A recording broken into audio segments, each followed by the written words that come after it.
Good morning, everyone. How are you today? Happy Monday. Happy Monday.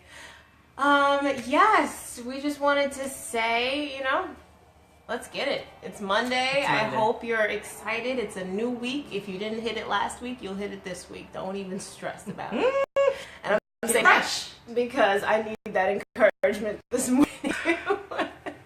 We got it. Yes. We got this. Yes. We got this. Even though it's a little crazy sometimes, we got this. You getting ready for the snow in New York? We are getting ready for snow. Yeah. Oh, yeah. The kids are excited. They're just like, we're out tomorrow. Hopefully Wednesday. I'm like, I'm thinking about not having enough snacks. Yeah, I did that. I did that. I don't know. I think I got to go back. And I ran with the mob to the grocery store yesterday. It took me 2 hours in one grocery store. Yes. You guys don't even understand. I did that too, but I still don't feel prepared. There's just never enough because all they do when we're home for all those hours, you just eat. You're just snacking and eating, and I didn't get any wine. That's a problem. Yeah, that is necessary. That is necessary. That's true. I don't didn't judge. either. Don't judge. But we need some relaxation and some fun time. I got the popcorn. Get someone. Yes, I'm always pulling on myself. I don't know why. Movies. Oh, yes. I wanted to really quickly say thank you to all of the mothers that took time out midweek and, shared their experiences, gave me some advice. I was having a moment, y'all. Like, it was a moment where it was like an out-of-body moment. You're like over here, but you're looking at yourself in the middle of the situation. It's like, what is happening? And it's just happening. Right? I'm sitting, I have my headset on, I'm in front of the computer, and one kid ran that way, one kid ran that way, my toddler's sliding down the stairs, and I'm just like, Lord. But we're reading your post, and we're like, we get it, girl. We get it, girl. Oh, that was horrible. It was rough. And then I'm like, then I have that moment where I'm beating up myself. Like, okay, what's your priority? Your kids or this job? Or, and I'm yelling at myself. Yes. But it's like, okay, I just need to schedule better. Yeah. How are we going to financially support ourselves if you can't get this together? So much pressure on ourselves. So much pressure. So I just want to thank you guys so much for taking the time out to encourage me, to say, nice. You know what? It's okay. Mm-hmm. It's gonna be okay. Gave good advice. It's one day, exactly, and we've all been there. So I definitely appreciated the support, and it's just good to know that I'm not the only crazy one sometimes, and we all get overwhelmed. We all get these moments where it's just like we're not enough. We're one person, but still not enough. So I did reevaluate. I'm still reevaluating. Yes. And trying to adjust my schedule, trying to adjust, nap times or when they're home. Basically, I want it so that when they're home, they have my full attention. And adjust these kids too, okay? Really? Listen, this is teamwork. I try to tell them all the time. This is a team effort. You have to help mommy, and mommy helps you. Like, it goes both ways. It's not just don't help mommy. How does that work? I know. It's a teamwork. It takes team effort. So we got to go over it again. And so why we said that this snow days, maybe it might be too. It'd be a great time to get back the board saying their chores and what it is that they have to do. Yep. What a concept. What a concept. Because they don't feel like they need to do anything unless you're yelling at them to do it. Wow. So I would like to get them on autopilot. Mm-hmm. We're taking steps, like she said, the chore chart and things like that. Let's get back to that. Mm-hmm. Really quickly, we didn't introduce ourselves. I'm Stacy. I'm Quesada. We are the administrators of this awesome Mercy Over Judgment Mothers discussion group. Last week we started on a great topic because March is Women's Month, and we women get a lot of flack from society, from our families, from ourselves, and these things are taught, so we start adding all these pressures on ourselves. So last week we briefly discussed, like, when did we realize we were women? Yes. And I was mainly noting the point of, were you treated differently? What opened your perspective to notice that you were being treated differently in a situation, and it was just because you were a woman?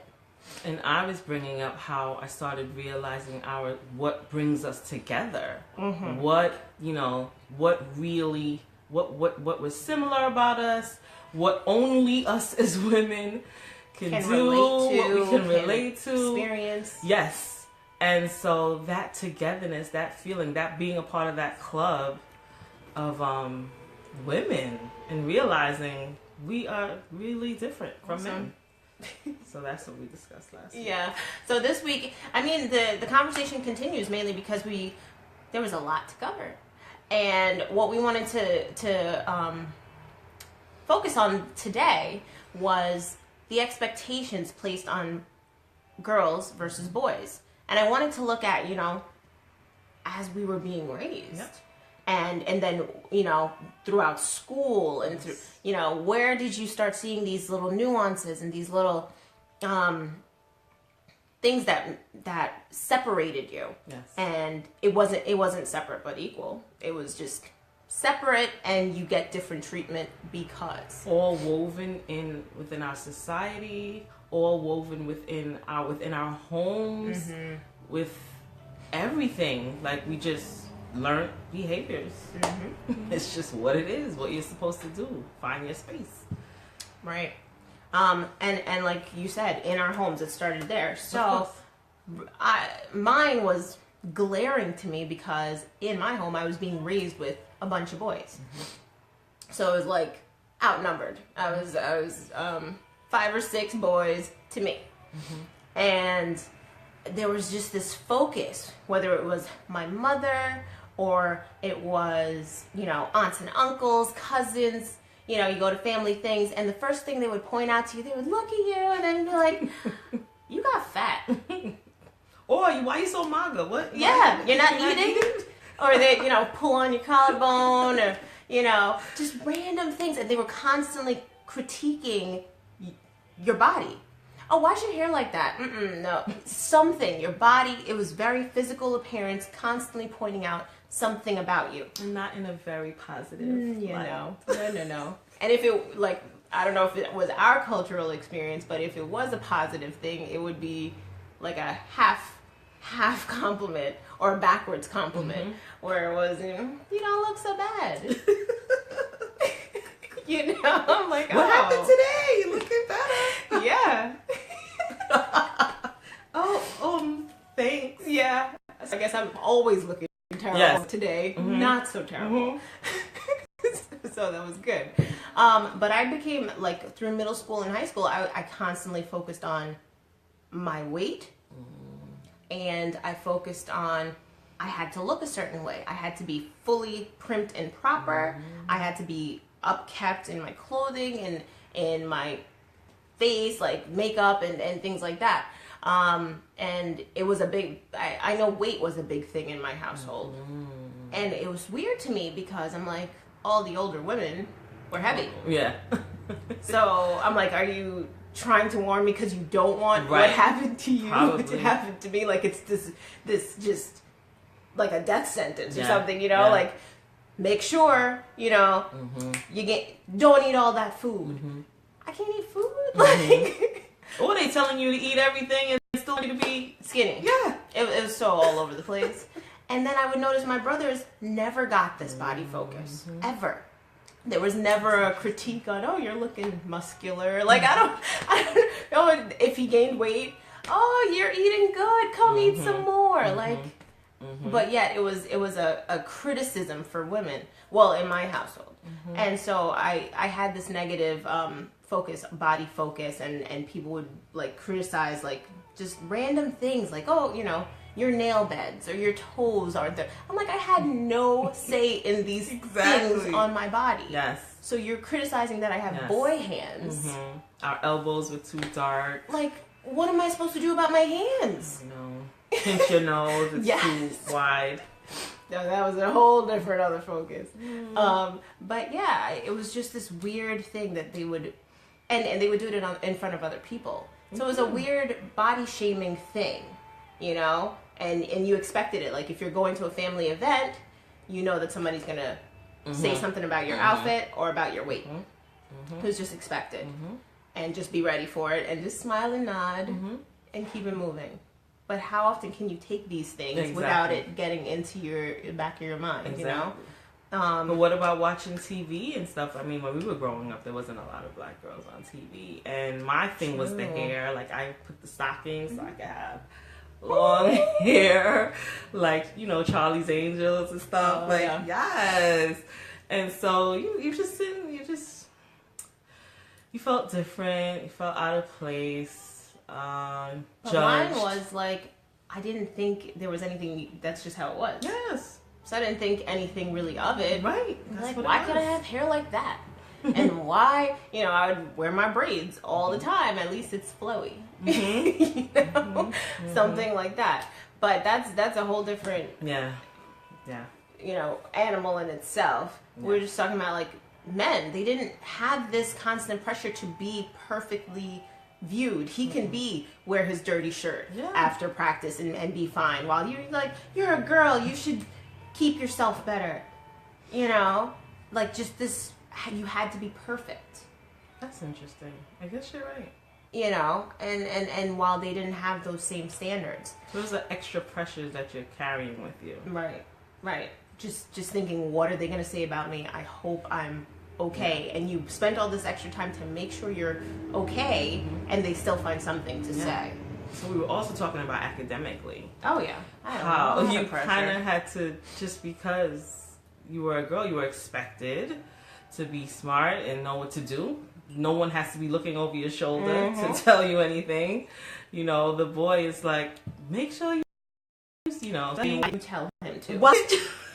I'm sorry. Yes. Why didn't you help him? You know you get it easier.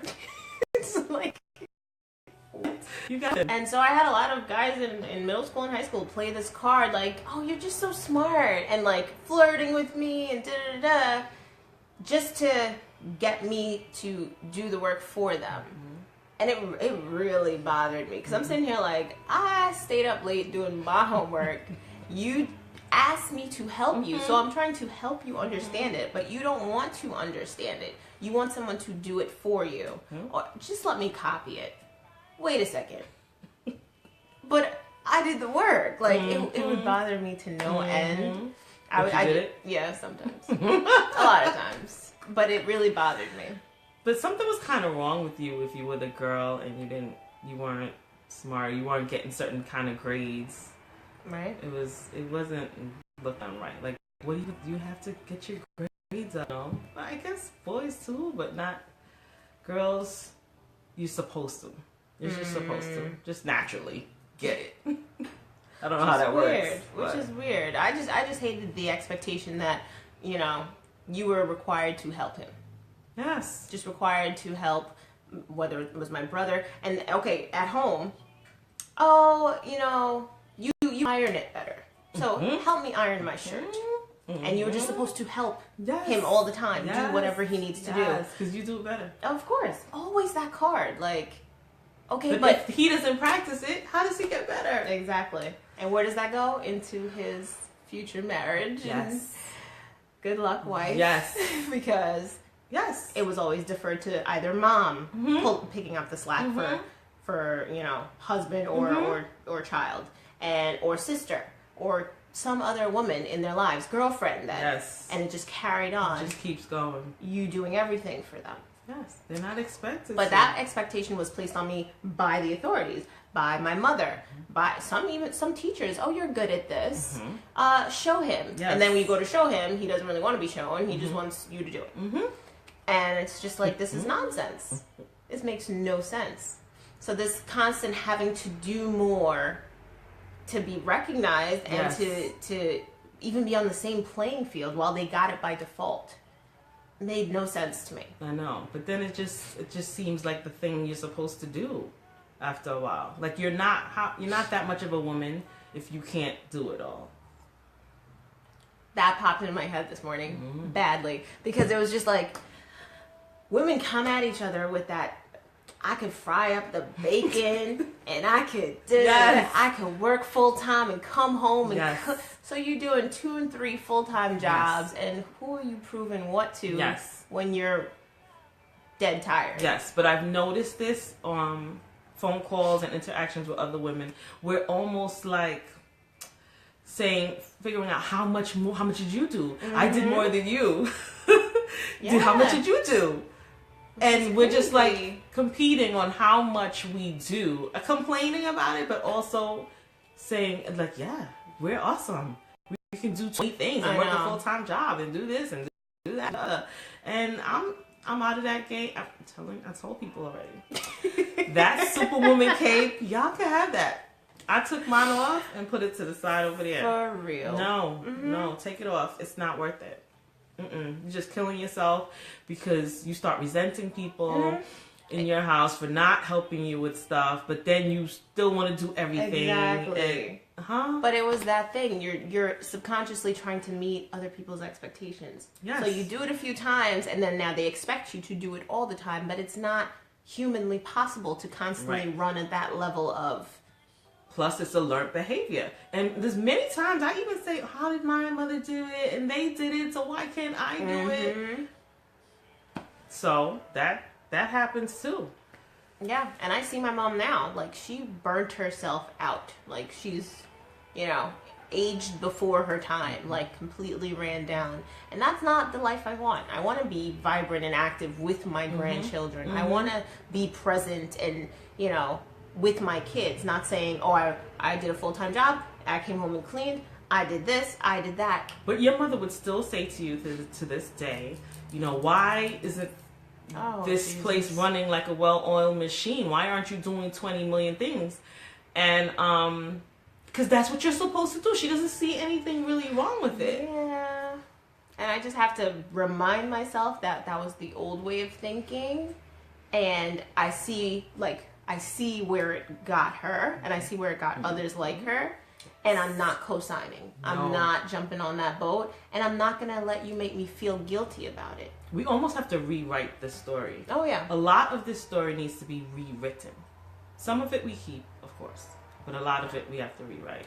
Right. Uh-oh. Wait a second. Yeah. The other thing that I experienced a lot growing up, whether it was at home, whether it was at school, just I saw clearly how there was this gulf of sexual double standard. Just, it made no sense. Because here's a clear example. A guy could sleep around. A girl could sleep around. Oh, no, a guy can sleep around and it's fine. If a girl sleeps around and does the same exact behavior that the guy did, she's a whore. She is called such horrible names. She is shamed. She is talked about badly. She is just looked at in this disgusting light. And I'm sitting there like... And we're not saying either of them are doing the right behaviors. No. We're just saying why not have the same opinion for both. Exactly. I'm not co-signing for anybody to be sleeping around. Nobody should be sleeping around. I don't think it's good behavior. It's not good for anybody involved. It messes with a lot of things. It causes a lot of emotional trauma and opens you up to a whole bunch of nonsense. But to have that be like her consequence for doing it is so just horrible. It kills her self-esteem. It's like a thing that she can't even rise above because everybody now has this perception of her, while a man in the same situation is praised for it. Yes. It's saying, good job. Yes. You're sowing your oats. You're a boss. You're a pimp. You're a player. Yes. All positive things. All positive things. Like, keep doing this. Even now, my sons are young. My son's talking about a girlfriend or girls or something. My husband's like, if he had a daughter, trust and believe, it would not be the same conversation. My husband said the same thing. Like, he flat out said, my daughter is not going to be allowed to go out. But, my oldest son can go out whenever he wants. You better fight for her, girl. I am, because I'm like, no, that makes no sense. Ridiculous. Like, what do you mean she's not going to be able to go out? They can get into the same issues. Exactly. Like, and everyone's like, oh, well, girls get pregnant, boys don't. No, there's also, still a kid. It's still their issue, though. The girl's pregnant, and the boy has to take care of her and the baby. Like, they're both pregnant. It was just how they looked at it, because the girl visibly carried it, Yes. so it was like shameful because Yes. she's out of wedlock. Like these are And all they just, can walk away. They literally can walk away. Yep. But it's not right. which is crazy. Oh my goodness. But we say it's okay in society. We really do. And then we have to consciously see what we're doing in our household because, like I said, it's learned behaviors. So you're just on autopilot with doing these things and saying these things. Mm-hmm. But when we have to step back and really be conscious, what am I telling my daughter? Yes. What am I telling my son? Yes. And I noticed that sometimes I would emphasize certain things because you're also teaching them to play in society, but you don't want to want them to accept these roles, right? But then again, they are going to be judged by these preconceived lanes that society has made. So I'm like, okay, just be aware that, you know, if you go a certain place or if you act a certain way, and it sucks. It really does suck. Just like you brought up the raising a black son thing. Yes. And the lessons that we have to teach them versus, you know. I can definitely say if I had a daughter and she was going out at night, I wouldn't be as concerned as I would with my son being in the car at night. I totally would be totally different. Not totally different, but different enough. Of course, you're concerned about both, but for the black boy. But you're saying that mainly because of the whole racial tension with the police and just how they should behave so that they are not perceived as a threat. Yes. And yes, but as soon as they just walk outside, they're perceived as a threat. Like, you don't have to do anything. Right. Right? And then when you get together with your stuff, I don't know what they're capable of doing with their friends. You know, stuff can happen. So for you going out there just being is an issue. And then what are they going to get into? So, and I feel like my daughter, I don't have one, but it would be less intense. Yeah, I don't know. Because like you said, we already have this, I know in my household, and my husband is like, no, my son can go out. And I already honestly see it in my mind, like, I would need her home earlier or something, like, which is terrible. But it's just for my security, my sense of, like, knowing that she's okay. Mm-hmm. You know, I would want her while my son out in the world. I think, okay, he would be okay except for certain situations. So just be mindful of certain situations. Because, you know, because being raped, being mugged, things like these are real. Very real. Threats. Yes. That girls face regularly. Yes. They teach courses in college, like, how to avoid getting raped, which is ridiculous. Yes. But this is a threat that they need to address. Mm-hmm. And I was so funny because I thought of that this morning. The judge with that. Yeah. Oh, such a good point, Jamila. Like, it's hard. She says it's hard to change your parenting when all you know is how you were brought up. Learned behaviors. Exactly. But exactly, we have to take those moments and, like, step out of it and just, like, but why did we do that? Exactly. Yes. Why did we say that? Ask the question. And it's so funny because the kids would be like, why? And you don't have an answer for them. Just because. Mm-hmm. Mm-hmm. And then it's like, no, stop and think. Why are you really saying that or doing that? Does your husband have a different perspective? Well, we just talked about that. The different perspective that our husband My husband, I'm like, you don't realize that you're a little chauvinistic, hon. A little bit. Just a little tad. And he's like, no, I'm not. And I'm like, and I gave him that same example. If a girl slept around versus a guy sleeping around. And he's like, well, that's just how it is. And I'm like, okay, so there's your chauvinistic nonsense right there. And you don't even realize it. You don't even realize. But he's just like, no, I agree. Like, that's how he thinks. Yeah. And I'm like, you got to switch that. For our daughter's sake, you really have to switch that. And no, what I was talking about with the rape case that happened with the college student, there's a few, but one that popped into my head this morning was the one where the judge is saying to the girl, why didn't you, tilt your pelvis up? Oh my Jesus. And close your legs to avoid getting raped. Instead of telling this little boy, control yourself. No, we should combat them and not put ourselves in these situations. And then if we're somehow in this situation, it's still our fault. Yes. Why were you jogging alone? Why were you out late? Why did you go to that place? It's always, why did the woman do something? Why is this man crazy? Yeah. Like they just have no rhyme or reason, but they're wild cards, but you. Yes. You should know better. Exactly. Be home all the time, and then you'll be safe. Yes. And maybe. Yes. Because we don't want to go down Let's not go down that road. Because they said, what is it, 1 in 3? It's people that you know. 1 in 3 girls will experience some sort of sexual abuse. Which is their home. Unbelievable.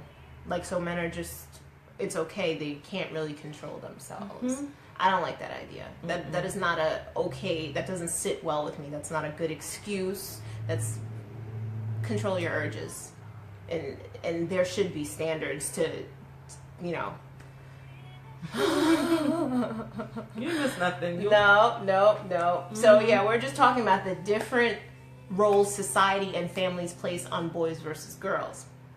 And yeah, so like we were talking about, as what we received growing up in our households, the different expectations, body focus for girls, while, you know, they just got a lot of freedom. And and girls were emphasized that they had to be perfectly coiffed, perfectly put together, otherwise someone had something to say. And then it looked bad on your mother, and it looked bad on you're carrying the whole weight of your family every time you go. This is true. This is true. This is true.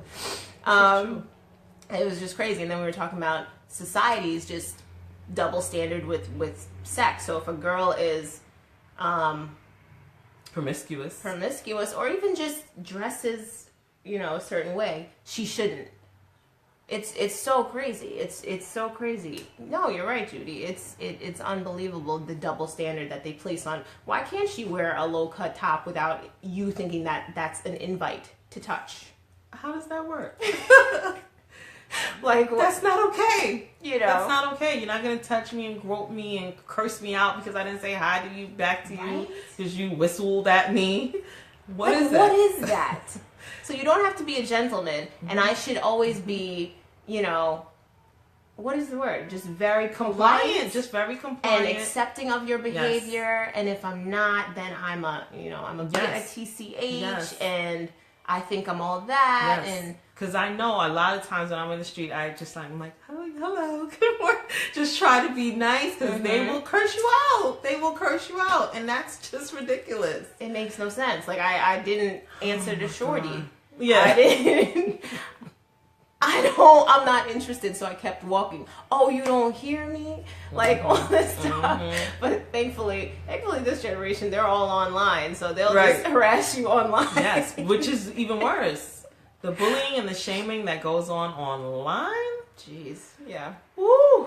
And it's worse because you're hidden. You're not face to face. Yeah, so they're like disconnected from all the comments that they're saying, that somebody else is going to read these and be offended by it. It takes the emotional response from it, and so they just spew all this hateful, hurtful stuff without the consequence of a person's reaction. Like, this is ridiculous. Yes. But yeah, it's just in being mindful of how we raise our sons and daughters, and not try to not perpetuate that double standard. Try to, give them the wisdom to know that society does still judge them and view them in certain ways. Yes, because I did want to say about that society is that I've been pulled over many times, my husband and I, in the car, even when we were dating, and they question my husband. I'm driving.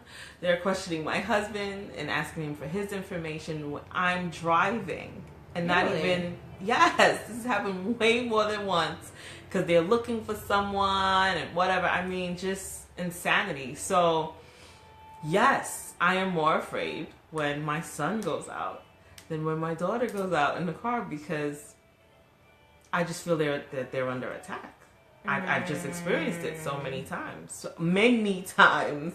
But sir, I'm driving. And it's like, no, I'm not interested in your information. I'm talking to him. You shut up. I've never. Yes. See? That's crazy. Yes. To me. And not once. That's crazy. That's unbelievable. And these are the things we have to prepare our children for. We have to know what we're saying to them that's damaging, and prepare them for what is damaging outside also. No, you're right. The other thing I wanted to point out, aside from us being expected to assist boys, when we go out into the workforce, right?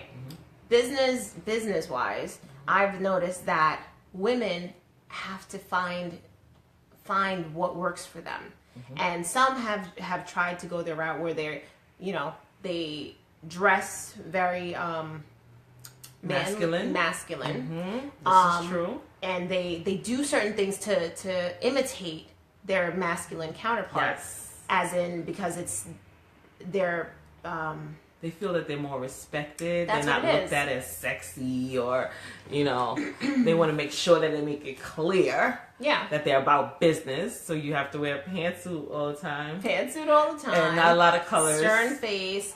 Do not have emotional anything. No emotional responses or outbursts. Serious. And Your child is sick, you better not take off. No. Figure that out. You're not a mom at work. No. None of that. No. And they had to play within these roles to kind of downplay that thing that is just it comes at them. Basically, what I've noticed is that if a woman is assertive, let's say in a corporate business meeting, she can be perceived either as a good leader, but more often than not, she's perceived as aggressive, and that's unladylike. And kind of she should be docile and wait her turn, and go pushed back down. Exactly. So she knows her place. Exactly. And exactly. Talked over. Things like these are things that are expected. This is in 2017 we're talking Oh about. yeah. Oh, okay. And while an assertive man in the same position, same corporate business meeting, will be seen as confident. He'll be seen as, he means business. And you should listen to him because he was assertive. You get those little unspoken nuances. Yes. And it was very glaringly clear in the presidential election. Very clear, because while Hillary had to remain poised, well put together, speak when it was her turn, and say and just be well spoken. Yes. It was just this perfection. Do not lose your cool. Expected from her. While the opponent, Donald, could just fly off the handle, say whatever mean thing, talk over her, be loud, be just anything. He could be unkempt. Yes. He could be, and matter. Again, society. Making America great again. Yes, but it just glaringly showed. Yes. She had to have all this experience, all this education. And it still wasn't enough because they didn't see her as a leader. And honestly, it could just be these two candidates, but it was like clearly showing you the vast expanse of just expecting women versus men. Men can kind of just go and be, while women have to prepare, and still not feel ready, and still go out and they kind of get knocked down. Yes, we still combat a lot of sexual harassment in the workplace. There's a lot that's still not being reported or anything like that because people don't want to. And you got to play in these roles because do you want to lose your job or do you want to create a bad work environment? So there are women who are on the workforce still, just silently nudging away these sexual advances, which is like, I'm here to work. Exactly. Why do I still need to? Constantly having to prove yourself, and then against other women also. It's a battle. We had a battle all day. Oh my gosh, Come it's on. so ridiculous. You need a breather here. It's so ridiculous. So I mean, share a moment in your experience. For example, being a woman. Have you noticed these roles, guys? Have you noticed, let's say you had a brother or, your boyfriend in the past or husband now. Have you noticed that different expectations, whether it's from your families or from people in society, that are placed on you versus him? And also check on how you're raising your children. If you have children of the opposite sex, are you telling them are you expecting different things from them? unbeknownst to you? Oh yeah. I was telling you, I forgot her name. So there's this lady that we follow on Facebook as well, and she had a moment where she was showing you her day to day with her kids, and they were doing their chores, and her son was sweeping, but he was having trouble, so her daughter just automatically jumped up and took the broom and the dustpan from him and said, I got it. Mm-hmm. And she was watching this, and then she was just like, wait a second. Stop. Mm-hmm. Give it back to him. Let him do it. Mm-hmm. How else is he going to learn? Mm-hmm. And she was upset with herself because clearly she had in the past been like, help your brother. Yes. That her daughter now just did it. Yep. Would just be like, all right, he's having trouble. Mm-hmm. Let me just do it for him. It's going to take too long for him. Let me just do it. Yes. And she's like, I don't want to perpetuate these gender inequalities. These, okay, the woman is primarily responsible for the home and the guy's just hanging out? Yes. It's so crazy because we perpetuate this stuff and then you're married dealing with this stuff. Like, oh, he's not going to do it. And when he does do it, he's not going to do it right. So I'm just going to have to do everything. Do everything because I'm Superwoman. And then you're torn down, you're broken down. And then mad at him. Yes. Totally resenting his everything. At him. And he's just like, what? Yeah. You've always done this. Yep. So how am I supposed to know you don't want to do it anymore? Like, and when I tried to wash the dishes, you said I didn't do it right. Oh, yeah, so that's the big I ain't excuse. doing it no more. What? What is that? But it makes sense when you think back. Mm-hmm. When you think back to this little girl who just got into her place and helped him. Mm-hmm. And he's always had that. Whether it was at school, whether it was doing chores, somebody always came. Some homegirl. Yes. Always came and just helped him out. Mm-hmm. So his effort was minimal. Yes. In life. I mean, why? Why work hard when there's other people right there to help you? Why would you push? But who's helping us? Come on now. You got it. OMG. But, I don't got it. Those of you who've seen or have a little girl and a little boy, look harder. Seriously. The second guess, take a second and just, why are you telling him to do that versus her do, even assigning chores. Mm-hmm. I noticed that I did that. Mm-hmm. I'd be like, oh, she does it better. So I just assign it to her because I want it done right. Mm-hmm. It's like, but he's going to need to learn this skill. He's going to need to know it too. So switch it up. Mm-hmm. It takes more effort. It really does. It takes more patience. Mm-hmm. But we don't want the same things that hindered our childhoods and hindered womankind throughout history to continue to perpetuate on into the future. Exactly. So that our daughters and our granddaughters are still having to deal with sexual harassment, still having to go above and beyond to help her male counterpart, because really he's going to be the leader anyway, and she's just going to be the second. No. So my task, because I only have boys, is that I'm not doing everything for them. Right. It's not even like displacing it. It's just like I do everything and then they just, they can't really do it right. No. Everybody got to get it together. Right. But like you said, it's just like when your child is first learning to tie their laces and you're rushing in the morning, like, I don't got time for this. So you just At some point, you got to make time for this. Mm-hmm. Because they have to learn how to tie their laces. I'll just get Velcro. No. No. We have to work on this, even if it's in the evenings, if it's when we're watching TV, whatever. We got to work on tying laces. But just like you said, it requires slowing down. Mm-hmm. Can we slow down today? We got to. Our kids are worth it. Our sanity is worth it. We have to. Society is worth down. We're building these people to send them off and be our next generation. We have to slow down. We have to train them up, and we can't do that when we're rushing and harried. Yes. And have no time. Yes. Everybody I have no time. I have no time. I got no time. We have to make time. Once we make time for ourselves, that's the only way we can see what we're doing. Because we're just like on autopilot.